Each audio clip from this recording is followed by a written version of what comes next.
Joshua Van နဲ့ Rock Tan ဘသူကပိုကောင်းလဲ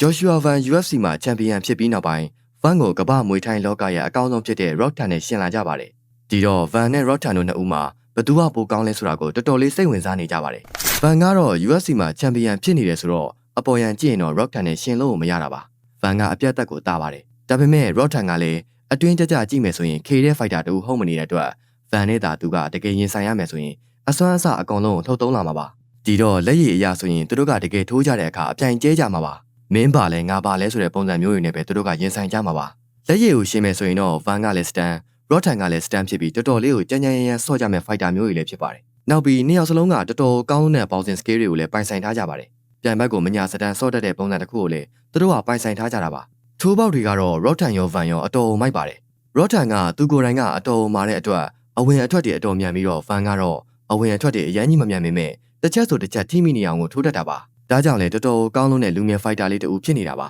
Rock Tan ကလည်းတော်တော်ကောင်းတယ်လို့မွေထိုင်းကစားတဲ့အတွက်အဝင်အထွက်တွေကတော့တည့်ရတဲ့အတိုင်းပါပဲရှင်းမြန်ပါတယ်ဒါပေမဲ့ Rock Tan က UFC မှာကစားမယ်ဆိုရင်အဲ့လိုမြန်နိုင်မှာမဟုတ်ပါဘူးမွေထိုင်းမှာလို့တွားမြန်နေရင်တော့အမောက်တိတ်ခါမှာဖြစ်ပါတယ်ဒီတော့ဒီနေရာမှာ Van က Rock Tan တဲ့အပြတ်အသတ်တာသွားပြီလို့ပြောလို့ရမှာပါဘာလို့လဲဆိုတော့ Rock Tan ကလည်းအာရှအဆင့်မှာနီးစနစ်အတော်ကောင်းပေမဲ့ Van ကိုတော့မမိနိုင်ပါဘူးဒီတော့ Van ကတော့ UFC fighter အဖြစ်နေပဲ Van ပါပဲဒါပေမဲ့မာဂုံမှာဆိုရင်တော့ Van ထက် Rock Tan ကပိုမှာပါတယ်ဝိတ်တန်းတူရင်သူ့ကိုအလဲထိုးဖို့မစင်စားပါနဲ့ဘယ်တော့မှမဖြစ်နိုင်ပါဘူး Rock Tan ကအဲ့လောက်ထိကိုမာတာပါနောက်ပြီးတွေးလည်းမထွက်ဘူးပါဘူး Van ကလည်းမာဂုံတော့ရှိပေမဲ့ Rock Tan လောက်တော့မဟုတ်ပါဘူးနောက်ပြီးအလဲထိုးလဲခိုင်းရဘူးပါတယ်တွေးလည်းထွက်ဘူးပါတယ်ဒီတော့ကစားနေတဲ့ဝိတ်တန်းတူကြပေမဲ့တတ်မှတ်ဝိတ်အနှဲငယ်ကွာနေသေးတဲ့ Rock Tan နဲ့ Van တို့မှာ Rock Tan ကပဲမာဂုံအတော်လေးပုံမြင့်တာဖြစ်ပါတယ်ဒါကြောင့်ဒီနေရာမှာတော့ Rock Tan က Van ထက်ကိုတာသွားတာဖြစ်ပါတယ်အဲ့တော့သူတို့နှစ်ယောက်ကိုရှင်စရာကထိုးပုံနဲ့မာဂုံပဲရှိတာပါရှင်လိုက်တဲ့အခါမှာတော့နှစ်ယောက်စလုံးကသူ့မသားကိုမသားအနေထားတွေနဲ့ level အတူအနေထားတွေပဲဖြစ်ပါတယ်ဒါပေမဲ့အောင်မြင်ကြော်ကြားတဲ့အပိုင်းမှာတော့ Van က Rock Tan ထက်ကိုအပုံကြီးပိုတာပါတယ်အာရှအဆင့်နဲ့ကမ္ဘာအဆင့်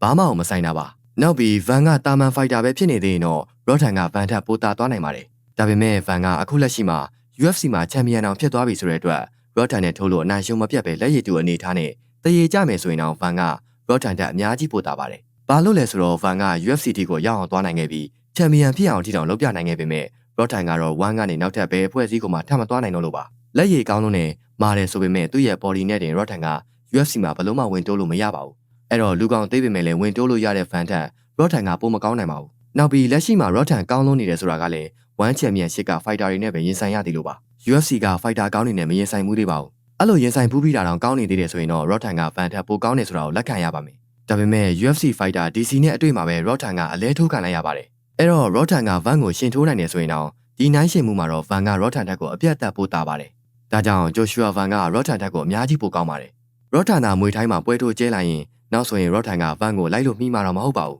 ရှင်မို့ဆိုတာကတော့အဝေးကြီးပါပဲ